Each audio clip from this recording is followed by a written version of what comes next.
and 40% physical. Math was never our strong suit, but breaking down Ohio State football is. Sit back and join us for Buckeye Grove Instant Access, part of the Unscripted Ohio Podcast Network. You can do it! Brought to you by BuckeyeGrove.com. Post-game thoughts, immediate analysis, and much, much more to put the big game into perspective. Without any further delay of game, here's your host, Kevin New. Kevin, goddammit. Watch your mouth there, Cartman. Jeez. All right, we are here in Lincoln, Nebraska. Ohio State 48, Nebraska 7. Definitely quite the statement by the Buckeyes. I'm joined with my great intern team, Braden Moles and Keaton Maisano. Let's just jump right to it. Braden, what were your just initial thoughts from Ohio State's dominating performance?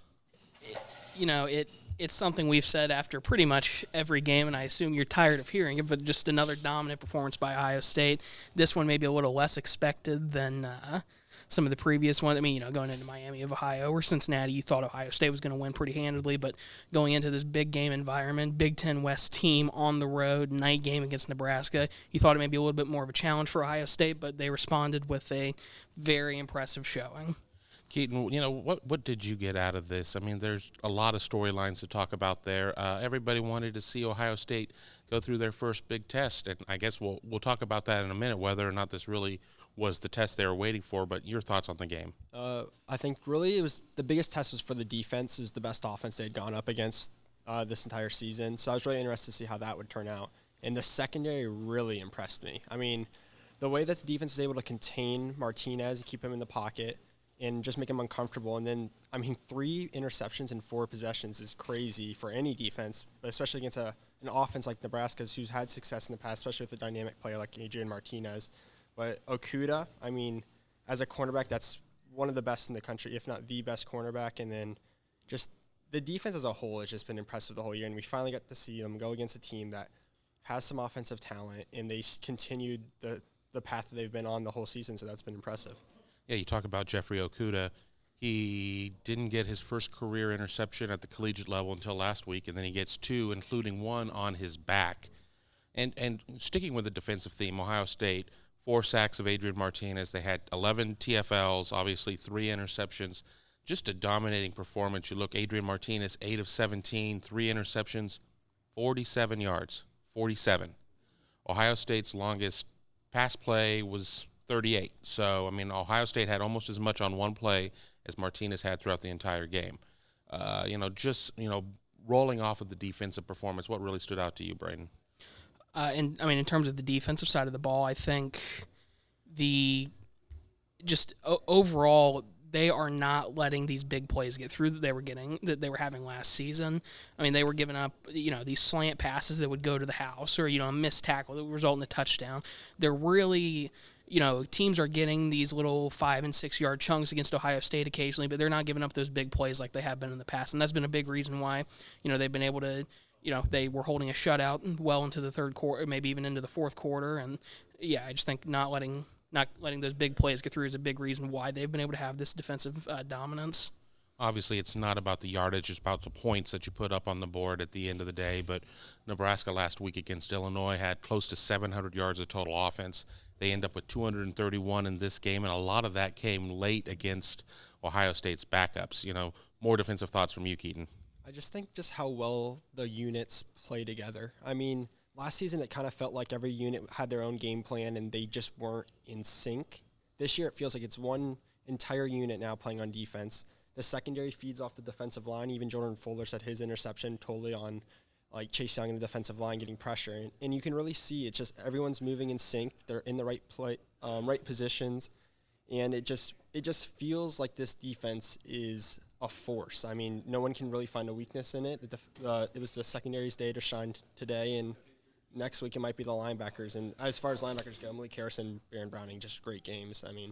Combined for 14 tackles there. So Exactly, and I want to comment on Ohio State's defensive line. I think a lot of Nebraska's troubles centered around their offensive line just being pretty well overmatched in this game. Chase Young falling off the pace, only 1 sack in this game after having at least 1.5 in every other game, but he's up to, 8 now? So 8 sacks through 5 games. The Ohio State record is definitely still very much in reach of Vernon Golston. Falls maybe a little behind the pace of the NC2A stat lead with Dumerville, but out of Louisville. But it was still quite the performance by him and just everybody else. It was great seeing Jonathan Cooper back out there. BB Landers was back out there. Let's dovetail to the offense. I mean, as we're talking about players coming back, Ohio State did not have Brandon Bowen. He did go through warm-ups. He was dressed, but they ended up going with Josh Alabi. Really did not seem to miss a beat, though, however, when you look at the offense. And we can go into the numbers a little more in depth in a second, but, some offensive thoughts, Braden.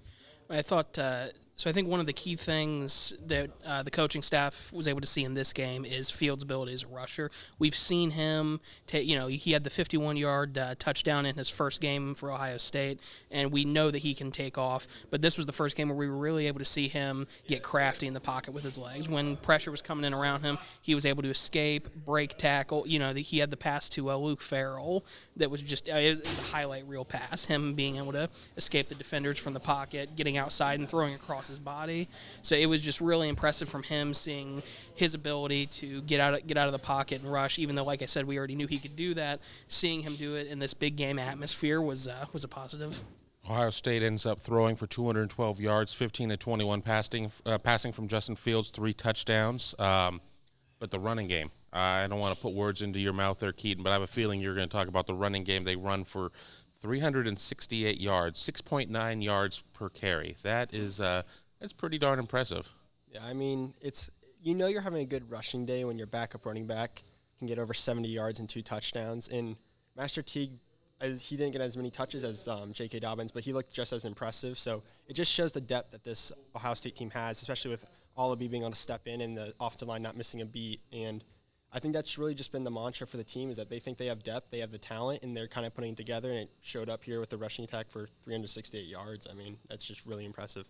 J.K. Dobbins, $177, kept out of the end zone, however. So that, maybe a little surprising there. But Master Teague had 2, and Justin Fields, of course, had the 15-yarder himself. You look at the offense of just the way that they split things up. Other than J.K. Dobbins with that, 177 jumping off the page, nobody really had a big game in terms of the receivers, in terms of having, that 9 catch for 110-yard type of game. K.J. Hill led the way with 5 catches as he continues his assault on the Ohio State record books, climbing up on the career receptions number. I just think that it's hard to find something that this team is not excelling at right now. They seem to be clicking well. Of course, national championships are not handed out in September. Ohio State would definitely have an iron in the fire for that one if there were them handed out at that point. But let's end this segment by talking about impressions over the first 5 games as the month of September comes to an end and we move into October. I think one of the biggest takeaways from the first few games that you can compare to last season is the way that the offense has been balanced compared to it was last. Having an incredible quarterback in Dwayne Haskins, there's going to be some discrepancy between the passing and the rushing game. But this year, while Fields in his own right is obviously a great quarterback and has shown that, there's a much greater balance between the rushing attack and the passing attack this year, and I think it's led to more opportunities for Dobbins and more opportunities for the passing game in terms of play action. So I think, just being able to balance that out has led to a more efficient offense for Ohio State so far this season. Yeah, and then I think with that balance also comes just like you don't really know how to attack Ohio State so far this season. I mean, I can't really find a deficiency in the team. Defensively, just really top to bottom, very solid. And then offensively, like you said, that balance. I don't know how you game plan for them. And then just comparing them from last year, I mean, the discipline has really improved. I mean, you see it with the tackling, you see it with the reduced penalties. I mean, today only 2 for 25. I mean, they're not shooting themselves in the foot, which is good, and they're just letting their players play, and they have the talent to beat most teams. So when they play the better teams, they'll put them in a position to really compete. Yeah, and that first penalty happened right out of the gate on that opening kickoff, and the late hit out of bounds, kind of a silly penalty by Ohio State, and then they only commit one more after that. A wild day of college football. We're going to talk about that on the other side of the break, but let's hear from our sponsors. Egg Water Conditioning has been treating well in city water in Central Ohio with American-made water filtration products for over 60 years. Have a water quality problem? The water treatment experts at Hague know how to solve it. Not sure if your water softener is working? They will test, inspect, and sanitize any brand of water softener for only $20. Schedule a system checkup or water test today by calling 614-836-2195 or visit them online at HagueH2O.com. That's HagueH2O.com. Welcome back, everybody. We're here in the second block of the Buckeye Grove Instant Access Podcast, BIA, formerly known as the Rapid Reaction Show.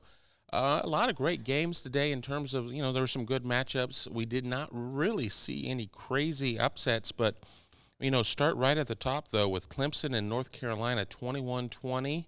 Clemson survives somehow, some way, and I think it really could create maybe some shakeup in the polling, especially when you look and say that that LSU and UGA were both off today. Ohio State sitting 5 in one poll, 6 in another poll. How are these rankings going to look on the back end of all this? So I think the way it will look tomorrow, I think everything's going to look the same in that top 5. The way that I think it should be, I think Ohio State should jump LSU this week and jump into that 4 spot. I mean, LSU, they've had a great season so far. Didn't look great against Vanderbilt in week 4, but I just think Ohio State has looked like a more complete team so far on both sides of the ball than LSU, so I think they would deserve to jump them this week. If you listen to Joel Klatt with Fox, he thinks Ohio State's the number 1 team. Kirk Herbstreit comes out after the game. He was here with the announce crew. He has Ohio State at the top, but we know that maybe what the announcers are saying versus what the coaches, and by the coaches, I mean generally some assistant tasked with putting their coaches' ballot together, or maybe some of the national writers. They may think something else at that point. But, I think that the polls definitely should reflect a little bit more of what Ohio State was able to do, even though I'm sure there are going to be people that are going to denigrate what Nebraska was not able to do at this point, and maybe try to deflate Ohio State a little bit by taking a little air out of their opponent. Yeah, and then I think kind of Braden hit it on the head. It's just about the poll might not reflect kind of what should happen, because I think they're going week by week. So it's hard to say does Ohio State really deserve to jump LSU, because LSU's been slated in front of them. So it's hard to say LSU had an off week. They still have the most impressive win in college football, going to Texas and winning. But if you're starting from scratch and you're just looking at the body of work so far, so if they were doing the playoff right now and they were seeding it, I think Ohio State would have a good case for that number 1 seed. I mean, they've looked the part of the best team in the country. But it's hard to say when you're basing off week to week how Ohio State could jump LSU, just because if it was reverse roles, I think Ohio State fans would be pretty mad if an LSU team went and beat a team like Nebraska and then Ohio State was sitting on the sidelines and got jumped. So I think it's tough. Looking at the rest of the Big Ten, on Friday night, Penn State absolutely waxed Maryland 59-0. Iowa stepped out of conference 48-3 over Middle Tennessee State. Wisconsin was 9 better than Northwestern, 24-15. Michigan State, who's Ohio State's next foe, wins 40-31 in a game that really was a lot closer than that. A late touchdown moved the margin to 9, but Indiana played them tight. And then Minnesota 38-31 over Purdue. Purdue losing Elijah Sindelar and Rondale Moore in that game. That is going to be a costly one. And then, of course, Michigan. They're back, baby. 52-0 over Rutgers. Josh Gaddis, he moves down to the field, and that must have been the right juju or something, because they took it to that Double-A team that is that is Rutgers. Your thoughts on the Big Ten right now? I mean, of course, it seems fair to me that Michigan should be projected to win the Big Ten East again. So that's my piece. No, it was a good win for Michigan after the Wisconsin game, but I really would not take much away from their win over Rutgers. They looked impressive. I'm not sure if Gaddis going down to the field really had that much of an impact on it, but they looked better in pretty much every part of the field, but that's going to happen when you're playing Rutgers. And on the other side of kind of coming out of last week's matchup between Michigan and Wisconsin, I think Wisconsin just experienced a little bit of hangover after the big, what I would think was an emotional win last week over a big opponent that they've had trouble with in the past. So I think, I wouldn't take much from that one either. And plus, playing Northwestern, weird stuff always happens when you play Northwestern. Michigan and Iowa will face off next week. They will be in that noon slot, while Ohio State will have another night game. Your thoughts on the Big Ten there, Keaton? I think just from this past week, obviously people will be looking to Wisconsin and Michigan, but Penn State really stood out to me. That Penn State-Maryland matchup going in, I thought was going to be a lot closer than it really turned out to be. 59-0. Beating anyone 59-0 is impressive, but winning it on the road at Maryland, who had beaten Syracuse earlier this year, for a time people thought Maryland was going to be a dark horse to kind of sneak up into the middle of the rankings, but that's kind of went away the last 2 weeks. But I mean, Penn State looked really impressive. I mean, 421 passing yards. I mean, that might be a tougher test than Ohio State probably anticipated going into the season. But, yeah, I really see Penn State really sneaking out to be like a contender with Ohio State along with Wisconsin. So those matchups will be very intriguing for Ohio State to see how well they perform in those games. And as I mentioned, Michigan State is the next program up for Ohio State, and that will be at Ohio Stadium, 7:30. I believe that is an ABC game as well, if I remember right. I don't have it in front of me. You look at Sparty. They still have a great defense, even though Indiana scored a bunch of points against them. Great defensive line and an offense that, well, I mean, they're there. I don't know how great they are, but they're going to see a little bit of a reversal of what they saw this week with Nebraska having, a purported, great offense and maybe a defense that still had a thing or two to do. I mean, I think so. Michigan State's defense is by far going to be the biggest. We keep talking about how it's going to be a big test for Ohio State going into every single game. We've said that, but I do legitimately think that Michigan State's defense will be a test for Ohio State. On offense, Brian Lewerke, give him credit. He is certainly a quarterback that plays in the Big Ten. You have to hand that to him. But other than that, there really isn't much about Michigan State's offense that inspires me to think they'll put up any fighting chance against Ohio State. So it's just looking at the defensive side of things for Michigan State that I'd be worried about for Ohio State. Yeah, I think Michigan State's defense's biggest enemy might not be Ohio State's offense, but their own offense, because I don't think they'll be possessing the ball long enough to give the defense enough break. So if the defense comes out from Michigan State and plays well, I think Ohio State will be able to break them down just with the sheer amount of time they'll be on the field. But I think Ohio State just across the board is just going to have more athletes. They'll try to get their athletes in the space. They'll just try to get the matchups they need. And Ohio State's been balanced, so Michigan State's been very good against the run. I think Ohio State maybe lean on the pass a little bit more, or they'll just say, like, hey, we got the bigger line, we got the better runners, we're going to go right at you. So it'll be interesting to see how Ryan Day attacks Michigan State, but definitely a test. So anything they put up offensively will be earned against Michigan State. Last question or last statement here that we will make, and then we will jump off the air. Quickly here, put on your prognosticator hat. Is Ohio State going to be one of the 4 playoff teams? I do believe they will be. I mean, I think through the first 5 games of the season, looking at, offense, defense, special teams, there's no part of their team that I don't think you can rank among the upper echelon of college football teams right now. Yeah, I think they're definitely going to be one of the Final Four teams because of the defense. I think they got maybe the best defense in the country, along with the offense that's always explosive. I can't really see them getting tripped up.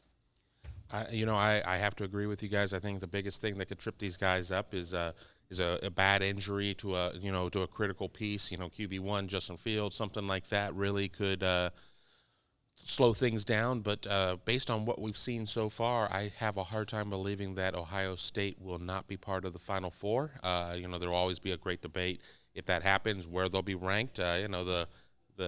The Big Ten still has a little bit of a black eye among some guys in the in that selection room and in Grapevine, Texas. So it'll be fun to watch. But thanks for listening to us here on the BIA podcast. As always, I'm your host, Kevin Noon. Thank you to Braden Moles and Keaton Maisano for being part of it, and we will talk to you next week after Ohio State and Michigan State from Ohio Stadium. Be sure to stay up to date with Buckeye Grove Instant Access when the news breaks or after the big game, exclusively at BuckeyeGrove.com or anytime on SoundCloud, iTunes, Google Play, or Stitcher as part of the Unscripted Ohio Podcasts Network. Hit that subscribe button so you can stay in the know and never miss a single episode.